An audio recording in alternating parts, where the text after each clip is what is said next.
श्रीमद् भागवत की कथा या बंधुओं इस प्रकार के ज्ञान के विषय कभी समाप्त नहीं होते। कभी नहीं कहना चाहिए कि आज समापन दिवस है, सदा कहो विश्राम दिवस।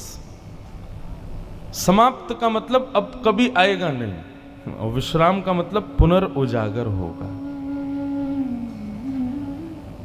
समाप्त हो गई मतलब अब दोबारा उसकी आवश्यकता नहीं, पर ज्ञान की तो हमें जीवन भर आवश्यकता है। इसलिए कभी भी समापन विषय, समापन भाव नहीं कहना है। क्या कहना है? विश्राम। कथा का विश्राम हुआ, यज्ञ का विश्राम हुआ, पूजा का विश्राम हुआ। विश्राम की हुई वस्तु पुनर्प्रकट होती है, पुनर्जागृत अवस्था में आती है। तो विश्राम का मतलब है कि पुनर्उजागर रहेगा सदैव आप सबके हृदय में। एक दुकानदार की दुकान में महंगी से महंगी वस्तु भी है और सिंपल साधारण सस्ती वस्तु भी है, अत्यंत सुशोभनीय होने वाली वस्तु भी है और साधारण दिखने वाली वस्तु भी है। खरीदार अपनी मति के अनुसार जो उसको भाता है वो ले लेता है। ऐसा नहीं होता ना कि दुकानदार केवल महंगी वस्तु ही रखे, उसको सामान्य, साधारण और सस्ती वस्तु भी रखनी पड़ती है। खरीदार कैसे भी आ सकते हैं। ठीक वैसे ही बंधुओं, कथा में भी ज्ञान भी है, वैराग्य भी है, भक्ति भी है और प्रेम भी है। जिसकी जितनी क्षमता उतना ग्रहण करता है, वैसा ग्रहण करता है। बंधुओं, एक बात हमेशा याद रखिएगा, आपको कथा याद नहीं रहेगी कि व्यास जी ने क्या सुनाया। कई लोग यहां कथा में लिख भी रहे थे, बीच बीच में मैं देखता था। जब कभी भी वो उस पंक्ति को देखेंगे जो भी उन्होंने लिखी, शायद हो सकता है कि उस समय का संदर्भ उनकी स्मृति में आ जाए कि व्यास जी ने पूरी वाक्य क्या कहा था। और यही आवश्यक है। गीता में भगवान अर्जुन ने जब भगवान श्री कृष्ण ने जब अर्जुन से पूछा कि मैंने तुझे इतना सब कुछ बताया, तुझे क्या मिला, तो अर्जुन ने एक ही बात कही, मुझे आपने गीता सुनाई, ये स्मृति में मेरे बैठी है, ये स्मृति मेरे पास है। भगवान बोले बस अब ये स्मृति तेरा कल्याण कर देगी। स्मृति मतलब याद, स्मृति मतलब संस्मरण। पूरा जीवन बंधु हमारा स्मृति पर ही निर्भर करता है। हर भाव हमारा स्मृति बनता चला जाता है और उस स्मृति की याद करके दुखी, सुखी या फिर मुक्त हम अपने आप को अनुभव करते हैं। स्मृति, तो इस कथा की स्मृति रखिएगा अपनी मति में, बुद्धि में। और कभी एकांत में बैठ कर के फेरिएगा भाव को, क्या सुना था हमने, क्या पाया था, क्या श्रेष्ठ था। निश्चित है जीवन के कई पड़ाव ऐसे आएंगे, वहां आपको ये कथा की स्मृति ही आपको आगे लेके जाएगी, उससे निकालेगी।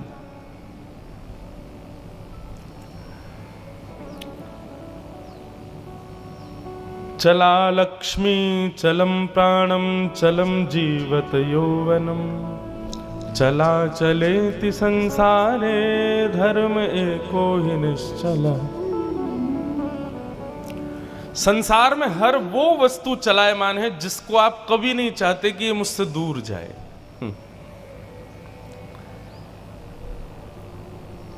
हर वो वस्तु जिसको आप चाहते हो ये सदा मेरे पास रहे, निश्चित है वो ही दूर जाएगी। ये संसार का चक्र है। इसलिए किसी भी वस्तु के प्रति ऐसा भाव ही मत रखो ये मेरे पास रहे, तो वो सदा आपके संग ही रहेगी, वो सदा आपके पास ही विद्यमान रहेगी।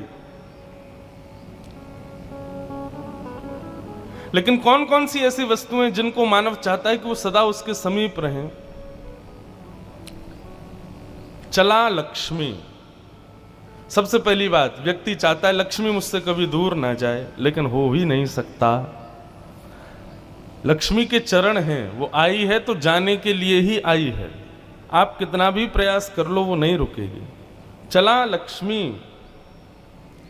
दूसरा, प्राण चलम प्राणम।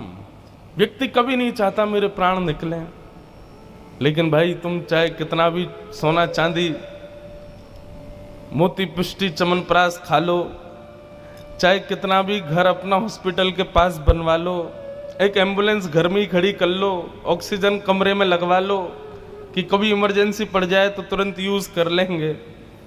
आप कितनी भी व्यवस्थाएं कर लो, डॉक्टरों से बड़े बड़ों को लाखों रुपए दे दे करके मित्र बना लो, ताकि कभी विषम परिस्थिति आए तो मैं बच जाऊं, नहीं बचोगे। चलम प्राणम, प्राण चलायमान है, उनको कोई नहीं रोक सकता।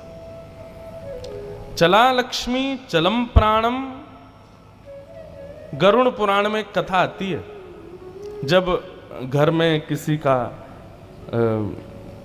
देहावसन हो जाता है तो ब्राह्मण देवता गरुड़ पुराण की कथा सुनाते। पर मेरे मन में एक बात आती है, कभी कभी हमारे कुछ ब्राह्मण देवता भी यहाँ बैठे हैं, ये सब भी यहाँ विराज रहे हैं, गरुड़ पुराण की कथा किसी की मृत्यु के बाद ही होती है, पर मुझे ऐसा लगता है मानव को जीते जी पढ़नी चाहिए।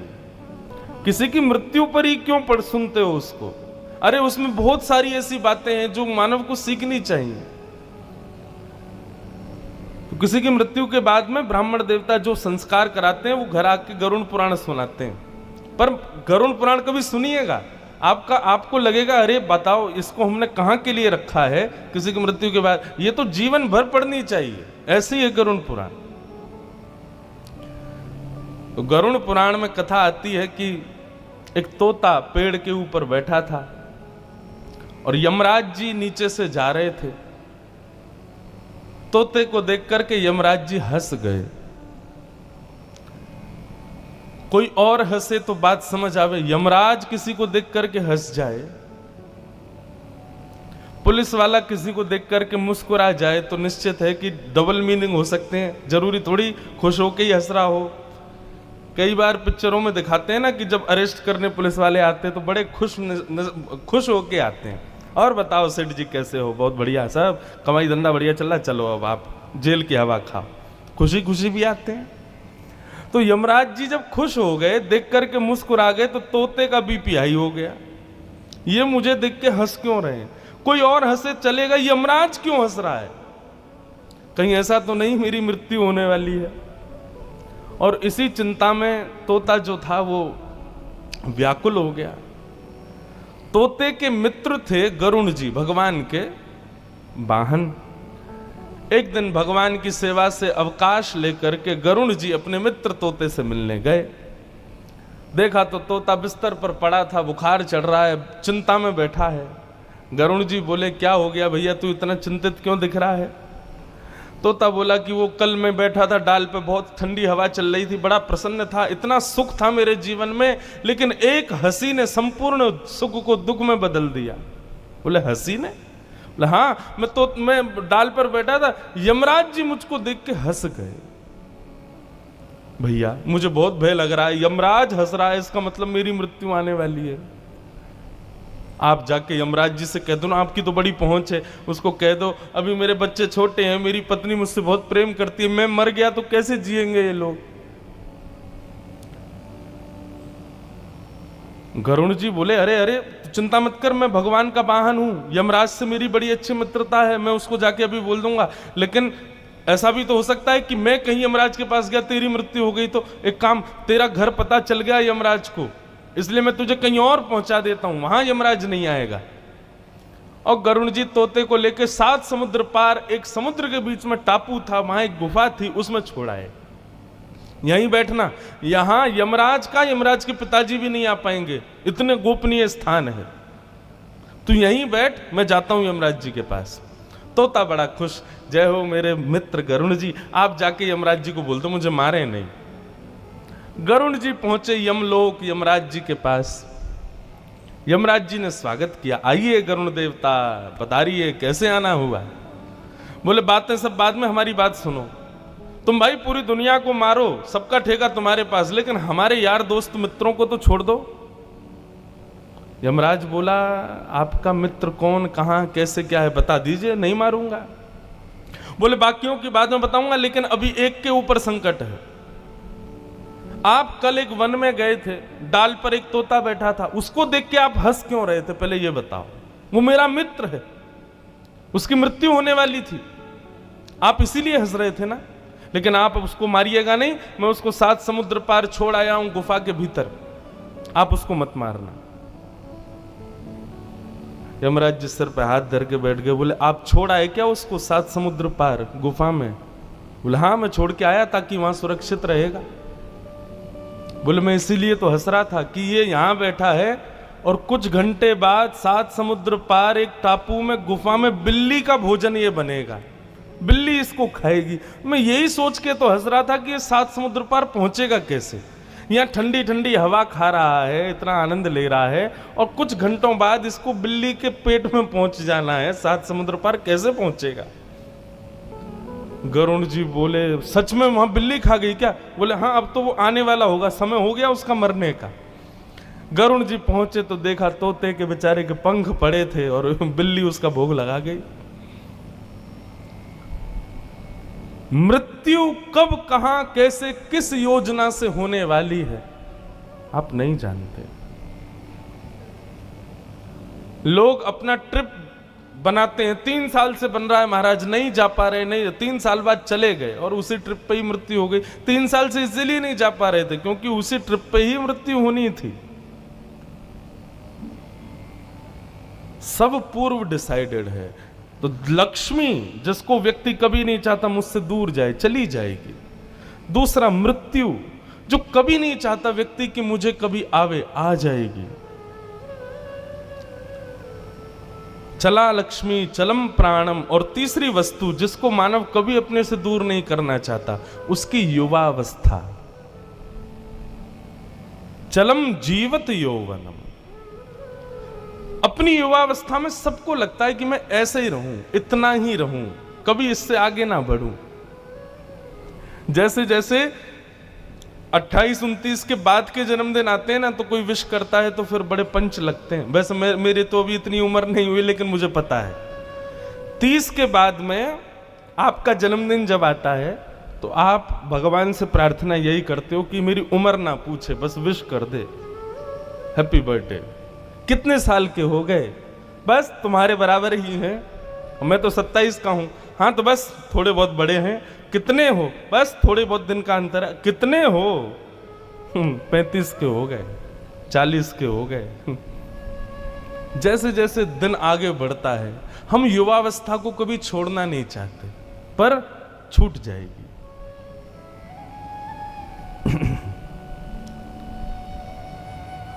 लक्ष्मी, प्राण और युवावस्था, ये 3 ऐसी वस्तु हैं, इनसे कौन मोह नहीं करता? वैष्णव मोह नहीं करता, भगवत भक्त इन तीनों से मोह नहीं करता। ना उसको लक्ष्मी की चिंता है, ना उसको प्राणों की चिंता है, और ना ही उसको अपने लुक्स की, अपने यौवन की, अपनी युवावस्था की चिंता है। उसको केवल यह चिंता, समय कम है, ठाकुर जी मुझे प्राप्त हो जाए। अत्यंत संसारी व्यक्ति इन तीनों चीजों के लेश से भयभीत रहता होगा कि ये मुझसे दूर ना जाए। चला चलेति संसारे धर्म एको ही निश्चल, धर्म निश्चल है। इसलिए भैया सजग रहो, लक्ष्मी के प्रति भयभीत मत रहो कि हमें छोड़ के चली जाएगी। वो है ही नहीं आपकी, ठाकुर जी की है। बंधुओं, ये सूत्र अपना लीजिए। चाहे पत्नी पति के प्रति, पति पत्नी के प्रति, माता पिता बच्चों के प्रति, हर संबंध में निवेदन एक ही बात।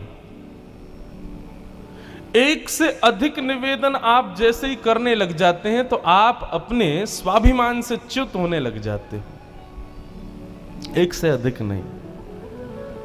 यदि उसको संभलना होगा, उसके जीवन में, उसके संपूर्ण स्थिति में संभलाव होगा ना, तो निश्चित है वो एक बार में ही संभल जाएगा। लेकिन ठाकुर जी ने उसकी डेस्टिनी ही आगे बर्बादी की लिखी है तो वो आपके बार बार समझाने पर भी नहीं समझेगा। निवेदन एक ही बार,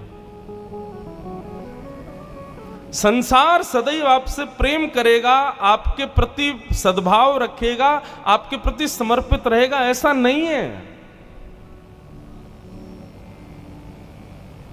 समुद्र मंथन जब किया गया तो अमृत निकला था, पर विष भी तो निकला था। ये पृथ्वी अमृत और विष दोनों को जन्म देती है। इसका मतलब आपके आगे पीछे अगल बगल पूरा परिवार जो बैठा है ना, ये सदैव आपको प्रेम ही देगा, ऐसा नहीं है। ये विष भी पिलाएगा और आपको पीना पड़ेगा। आपके प्रियजन, परिजन, प्रेमीजन ये किसी ना किसी दिन आपको विष भी देंगे और आपको स्वीकार करना पड़ेगा, क्योंकि अमृत पीने वाले देव हैं, विष पीने वाले महादेव हैं।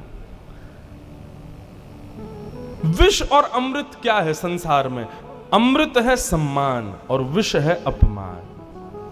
अमृत तो सब पी लेते हैं, सब पचा लेते हैं, विष को पचा के दिखाओ तब महादेव कहलाओगे। अपमान को स्वीकार करो, अपमान से आपके ऊपर कोई प्रभाव ना पड़े, तब मानो कि आप वैष्णव हो, आप भक्त हो, आप भक्ति के पथगामी हो। ठाकुर जी मंद मुस्कुराने लगे, बोले वाह, द्वारिका हमारी, हमारे ही लोग, और हम पे ही निंदा, हमारी ही ईर्ष्या कर रहे हैं, हम पर ही कलंक लगा रहे हैं। लेकिन एक बात बताएं बंधु, बहुत सफाई देने वाला व्यक्ति कहीं ना कहीं चोर है। जो सत्य व्यक्ति होगा वो बहुत सफाई नहीं देगा अपनी अपनी क्रिया की, वो ज्यादातर मौन रहेगा। लेकिन जो व्यक्ति गलत है वो हर बात को क्लियर करने के लिए बहुत सफाइयां देगा। एक बात बहुत ध्यान से सुनिए, पाप के पिताजी का नाम है लोभ, पाप के बाप का नाम है लोभ। एक बार यदि किसी वस्तु के प्रति हो गया तो निश्चित है लोभ इतना भी अगर भीतर आ गया तो मानो ये समझ लीजिए कि पाप का द्वार खुल गया। अब सब आएंगे, काम भी आएगा, क्रोध भी आएगा, मोह भी आएगा, वैराग, सब आ जाएंगे भीतर। इसलिए लोभ से बचो, लोभ नहीं होना चाहिए। लोभ दो प्रकार के होते हैं, एक होता है संग्रह वृत्ति लोभ और दूसरा होता है भोग वृत्ति लोभ। संग्रह वृत्ति लोभ मतलब पैसा कमा कमा के संग्रह करते जा रहे हैं, छुपाते जा रहे हैं, धरते जा रहे हैं, रखते जा रहे हैं, निकालने के नाम पर कुछ नहीं। हाँ, केवल अपने लिए कर रहे हैं, कहीं दान पुण्य करना हो, किसी गरीब की सहायता करनी हो, कहीं किसी को देना हो, उसके लिए कुछ नहीं। ये संग्रह वृत्ति लोभ है। और दूसरा होता है भोग वृत्ति लोभ। भोग वृत्ति लोभ मतलब जितना कमाया है वो केवल अपने ऐशो आराम और अपनी उपलब्धियों में ही खर्च करते हैं केवल। ये दो प्रकार के लोभ हैं, लोभ से बचो। यदि किसी व्यक्ति ने जीवन पर्यंत कभी लोभ नहीं किया, निश्चित है उसके भीतर कभी पाप प्रवेश नहीं कर सकता। और यदि आपने कोई पाप किया है तो निश्चित आप खोजिए, कहीं तो आपने लोभ किया था, इसीलिए पाप बना है। तो पाप के बाप का नाम क्या है? क्या है? लोभ। एक कथा में सुनाया करता हूं, कथा में एक ब्राह्मण बालक था, बनारस से पढ़ करके गया तो पिताजी ने उससे पूछा, बताओ पढ़ करके आए हो? बोले हाँ। गुरुजी ने सब पढ़ा दिया? बोले हाँ। बताओ पाप के बाप का नाम क्या है? तो ब्राह्मण बालक ढूंढने लगा सब जगह, पोथियां खोल खोल के, बोले गुरुजी ने ये तो नहीं पढ़ाया, पाप के बाप कौन है? बोले जाओ गुरुजी से पूछ के आओ या ढूंढ के आओ, और जब तक तुमको पाप का बाप ना मिले घर नहीं आना। ब्राह्मण बालक बेचारा घूमता घूमता सब जगह पूछता हुआ जा रहा है, कहीं से भी उसको संतोषजन्य उत्तर नहीं मिला। तभी वो एक वैश्या के पास गया। थी वो वैश्या, लेकिन ब्राह्मण बालक को नहीं पता था। सुंदर घर बना था, बाहर गौ माता बैठी है, तुलसी का पौधा लगा है। उसने सोचा कोई वैष्णव का घर है, थोड़ा कुछ अन्न जल ग्रहण कर लेता हूं। भीतर जाकर के जैसे ही बैठा, वैश्या ने जल पिलाया। जल पी करके ब्राह्मण बालक ने पूछा, देवी आप कोई वैष्णव भक्त हो? आपका नाम क्या है? वैश्या ने अपना नाम बताया और कहा मैं कोई वैष्णव नहीं हूं, मैं इस नगर की वैश्या हूं। जैसे ही बालक ने सुना वैश्या, पानी का गिलास दूर फेंक दिया। बोले ओहो, अब तो मुझे गंगा जल में नहाना पड़ेगा, कपड़े सहित नदी में कूदना पड़ेगा, मैंने बहुत बड़ा अपराध कर दिया, पाप का बाप खोजने निकला था, पाप कर दिया, एक वैश्या के घर का पानी पी लिया मैंने, हरे राम राम राम राम, पुण्यम पापम, कान पकड़ने लगा।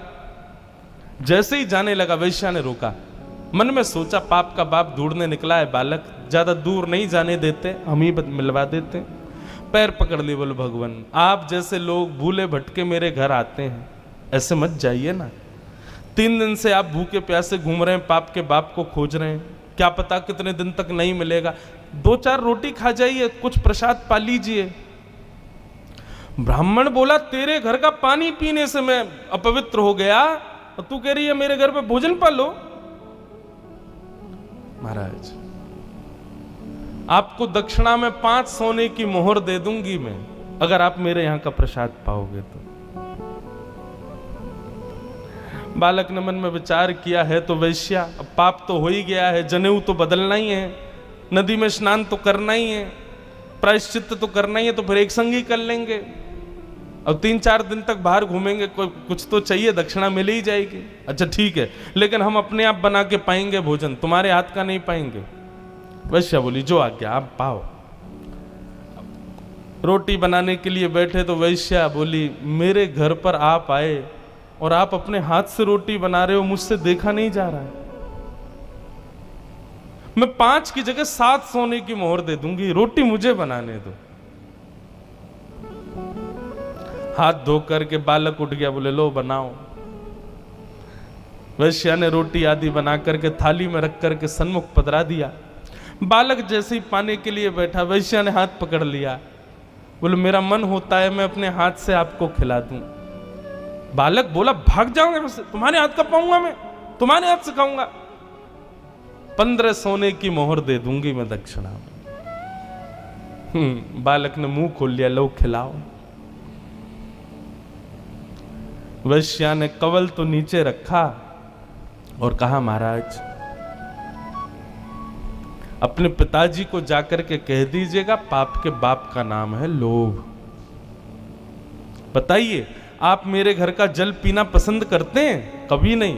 आपको पता चल गया कि मैं वैश्या हूं, उसके बाद मेरे घर का भोजन पाना चाहिए था? नहीं पाना चाहिए था। मेरे हाथ की बनी रोटी खानी चाहिए थी? नहीं खानी चाहिए थी। मेरे हाथ से आपको खाना चाहिए था? नहीं। ये सब आपने क्यों किया?